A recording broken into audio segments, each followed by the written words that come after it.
తాకట్లో ఉన్న మీ బంగారాన్ని విడిపించి ఆ రోజు ఆన్లైన్ రేటుకి కొంటాం. Sharma gold company.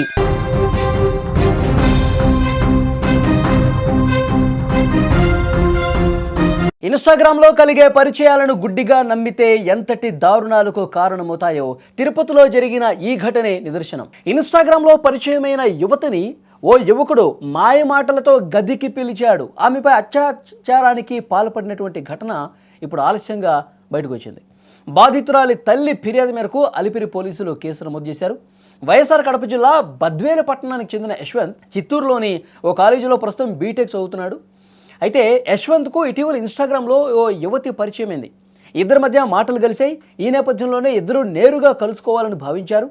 దీంతో 4 రోజుల కిందట యశ్వంత్ చిత్తూరు నుంచి తిరుపతికి వచ్చాడు. తిరుపతిలోని రామచంద్రనగర్లో ఉండే ఓ హోమ్ స్టే అద్దెకి తీసుకున్నాడు. ఆ తర్వాత ఆ యువతిని ఆ గదికి రమ్మని చెప్పాడు. మనోడు మనసులో ఏం దుర్బుద్ధి ఉందో గ్రహించనటువంటి ఆ యువతి ఆ గదికి వెళ్ళింది. దీంతో యశ్వంత్ ఆ యువతిపై అత్యాచారానికి పాల్పడ్డాడు. ఆ తర్వాత ఎవరికైనా విషయాన్ని చెబితే చంపేస్తానంటూ బెదిరించాడు.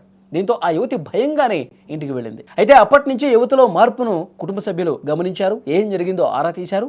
అప్పుడు నిజం బయటకు వచ్చింది. బాధితురాల తల్లి వెంటనే అలిపేరి పోలీస్ స్టేషన్కి వెళ్ళింది.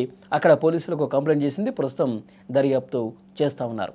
చూసారా, ఇన్స్టాగ్రామ్లో అంటే సోషల్ మీడియాలో పరిచయం అయితే మాయమాటలు చెప్పి కలబొల్లి కబుర్లు చెప్పి యువతులని మహిళల్ని ఏ విధంగా లొంగ తీసుకుంటున్నారు అన్నది ఇది ఒక ప్రత్యక్షమైనటువంటి ఉదాహరణ. చాలామంది పిల్లలు ఈ సోషల్ మీడియా దాంట్లో పడిపోయి వాళ్ళు ఇంటర్మీడియట్ చదువుతూ ఉంటారు, డిగ్రీలు చేస్తూ ఉంటారు.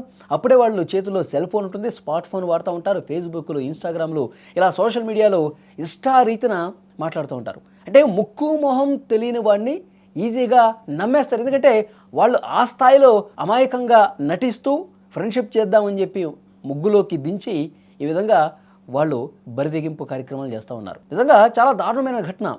ఇన్స్టాగ్రామ్లో పరిచయం అయితే పలానా ప్లేస్లో మనం కలుద్దామని చెప్పి అక్కడికి పిలిచి అక్కడ ఒక సెపరేట్ గది తీసుకొని ఆ గది లోపలికి పిలిచి ఇంత దుర్మార్గంగా ప్రవర్తించడం, వాడి మనసులో ఇంత దుర్బుద్ధని చెప్పి పాపం ఆ పాపకి తెలియలేదు. ఎందుకంటే నార్మల్గా చాట్ చేసేటప్పుడు, మెసేజ్లు చేసేటప్పుడు చాలా నమ్మకమైనటువంటి ఫ్రెండ్గా నమ్మించాడు. అరే ఇతను అలాంటి వాడు కాదేమో అన్న భావన కలిగే విధంగా ఈ అమాయకురాలైనటువంటి ఈ పాప కూడా నమ్మింది పాపం. కానీ తీరా అక్కడికి వెళితే చాలా దారుణంగా ప్రవర్తించడంతో పాటు అత్యాచారం చేశాడు, బలవంతం చేశాడు.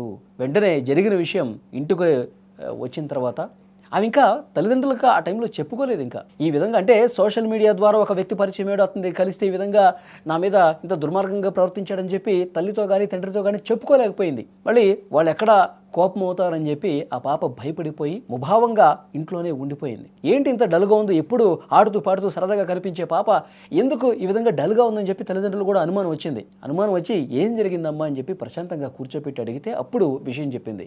పలానా అబ్బాయి నాకు ఇన్స్టాగ్రామ్లో పరిచయం అయ్యాడు, కొన్ని రోజులు మాట్లాడుకున్నాం, చాలా మంచిగా నటించాడు.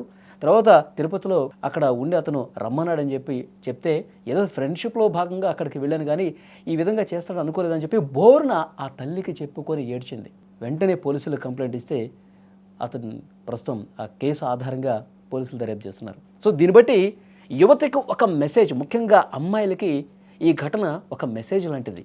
ఎవరిని పడితే వాడిని నమ్మేయటం, సోషల్ మీడియాలో ఎవరు పరిచయం అయితే వాళ్ళతో, ముక్కుమొహం తెలియని వాళ్ళతో, అసలు ఇంతకుముందు ఏమాత్రం పరిచయం లేని వాళ్ళతో ఆ విధంగా ఒంటరిగా వెళ్ళటం అనేది ఎంత తప్పు చూడండి. నిజంగా అమ్మాయిలందరికీ ఒక కనువిప్పు కలగాలి. ఇలాంటి దుర్మార్గమైనటువంటి మనస్తత్వం కలిగినటువంటి వాళ్ళు ఉంటారు.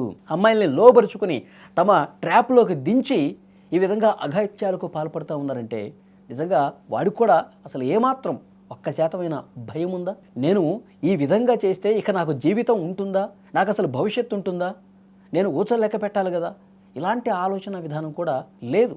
సో డెఫినెట్గా అమ్మాయిలందరూ జాగ్రత్తగా ఉండాలి. జాగ్రత్తగా ఉండి మసులుకోవాల్సిన అవసరం ఉందని ఈ ఘటన రుజువు చేస్తాం.